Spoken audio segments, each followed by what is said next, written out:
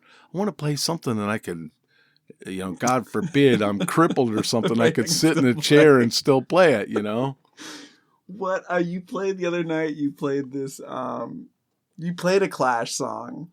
I played, Straight to Hell. Would you play that again? Oh, I mean, I really enjoyed playing that with Joe Strummer. It's one of my favorite songs to play that I played with him. But I have my own version of it. If you want me to, it takes about 7 to 8 minutes to do it. Well, let me see, because I loved hearing that, but I also, I mean, you played a song while we were in there. Where? At Document Coffee. Okay, yeah.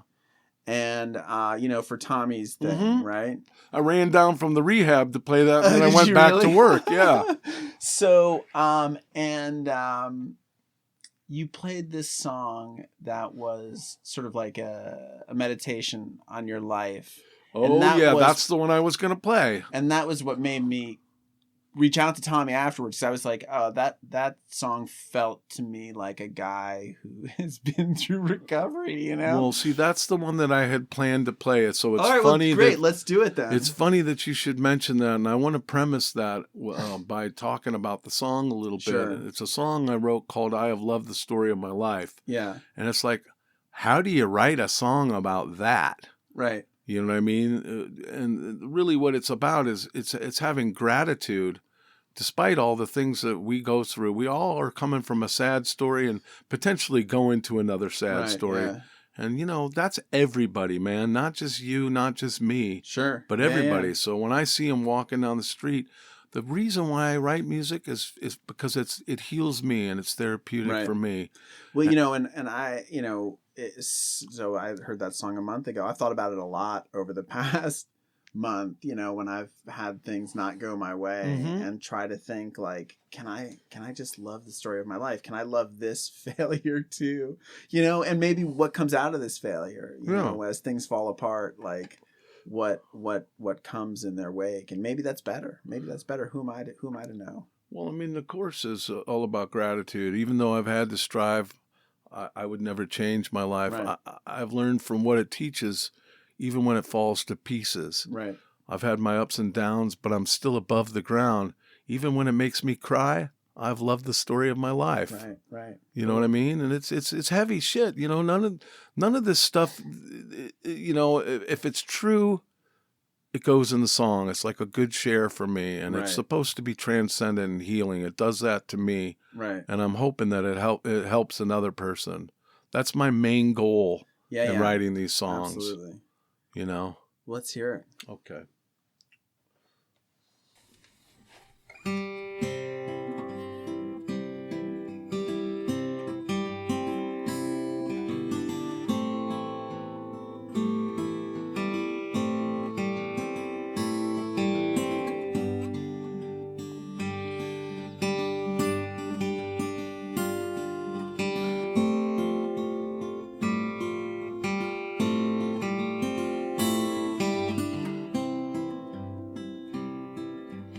I am made of truth and I am lies.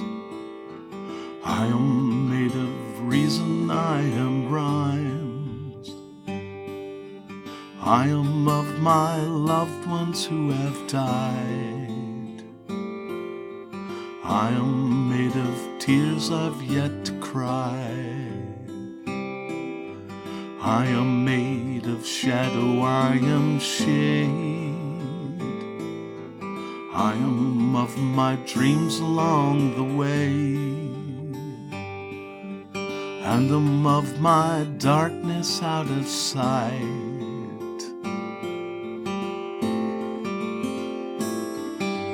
Even though I've had to strive, I would never change my life.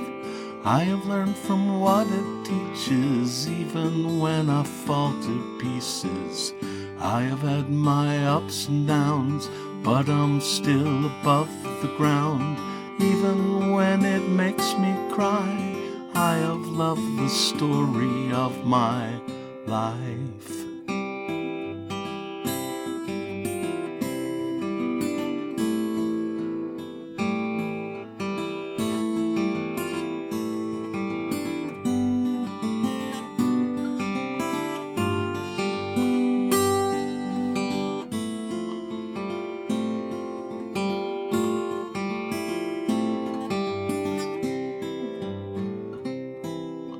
I am made of keys, I made the cage. I am what is written on the page. But I'm made of more than in these lines. I am love and loves I've yet to find. I am made of you and you of me. I am made of who I wanna be. And I've got a heart that reads the signs.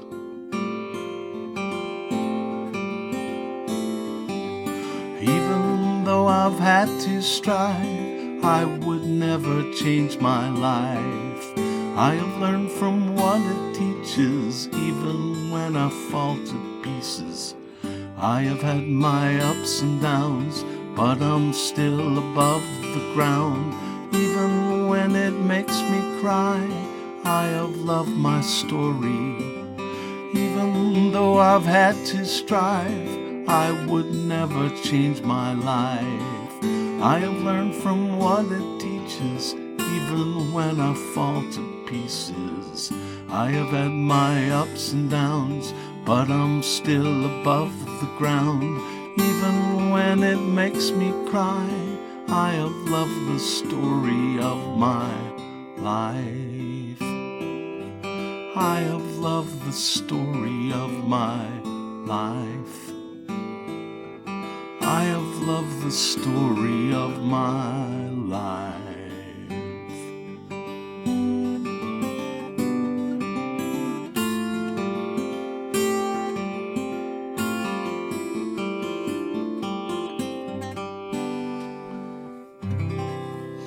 That's so good. Thank you. Oh man, I love that.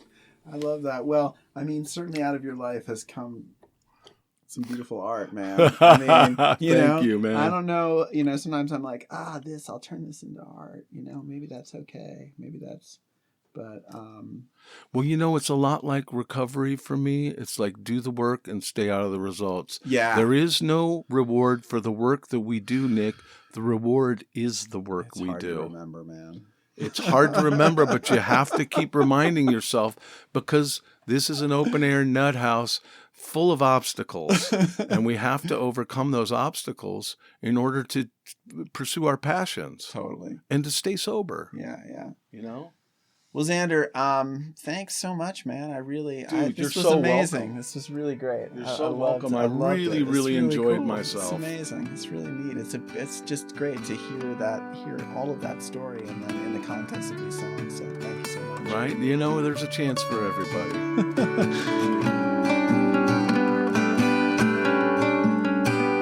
Hey, so if you've been enjoying this podcast, you can head over to my Patreon page and feel completely free to support the show with a modest contribution at www.patreon.com/thedrunkalogs.